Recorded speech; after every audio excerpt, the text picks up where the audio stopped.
On Saturday, September 13th, an initial convoy of ships from the Global Sumud Flotilla set sail from Tunisia's Bizerte port, bound for Gaza.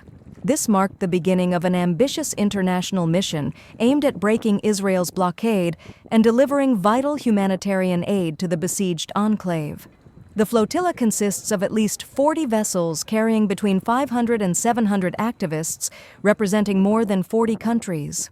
The diversity of the participants highlights the global solidarity behind the mission, with people from across Europe, Africa, the Middle East, and beyond joining together under one common cause to support the people of Gaza. Among the fleet is a unique women-only boat. This vessel carries powerful symbolic importance. It pays tribute to the women who attempted to break the Gaza blockade back in 2016, but were intercepted by Israel. Activists describe the boat as both a continuation of their effort and a tribute to the resilience of Palestinian women. One of the participants, Malika, a nurse from France who joined the flotilla after departing from Spain, spoke to reporters about why she chose to take part. She explained that women in Gaza, despite enduring extreme hardship, continue to inspire the world with their courage and humanity. According to her, they set an example for all, proving that resilience is possible even under the harshest conditions. Malika emphasized that the goal of the flotilla is not only to challenge the blockade itself, but also to open a humanitarian corridor that would allow urgent aid into Gaza. After months of deprivation and escalating crisis, such a corridor is seen as vital. The departure from Tunisia is only the first step in what could become a defining moment in international activism. Whether or not the flotilla succeeds in reaching Gaza, its message is already clear. The people of Gaza are not forgotten, and voices around the world are calling for change. L'objectif, en fait, c'est certaines femmes, déjà, on est plusieurs nationalités, hein. On est françaises, Chili, portugaises, espagnoles. Et il est important de représenter les femmes dans cette flottille. Il y a déjà eu en 2016 un bateau de femmes qui était parti pour briser le blocus à Gaza. Et là, il est important que ce bateau de femmes soit représenté dans cette flottille avec une cinquantaine de bateaux, pour rendre hommage aux femmes palestiniennes.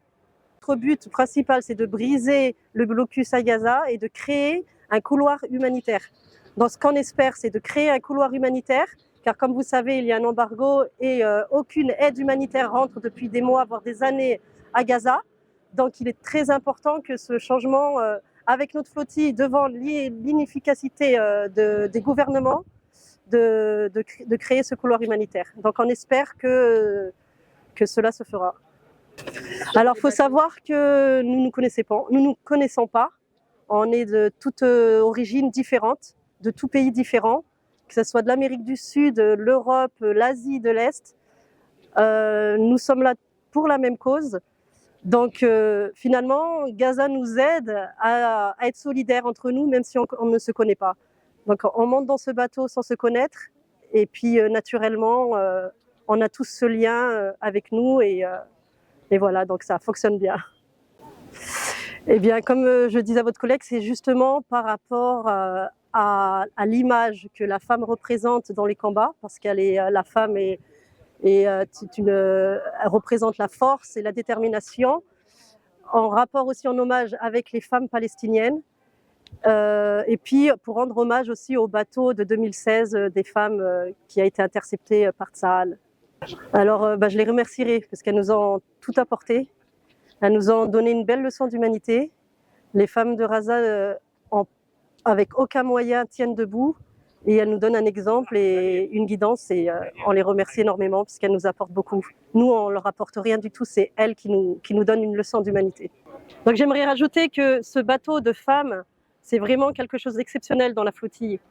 Et qu'on demande vraiment que vous partagiez cette information, car c'est ce qui nous permettra d'être sécurisés, vraiment. La flottille est composée de près d'une centaine de bateaux, mais un seul bateau est composé seulement de femmes. Donc on a besoin de vous partager et voilà, on compte sur vous pour notre sécurité.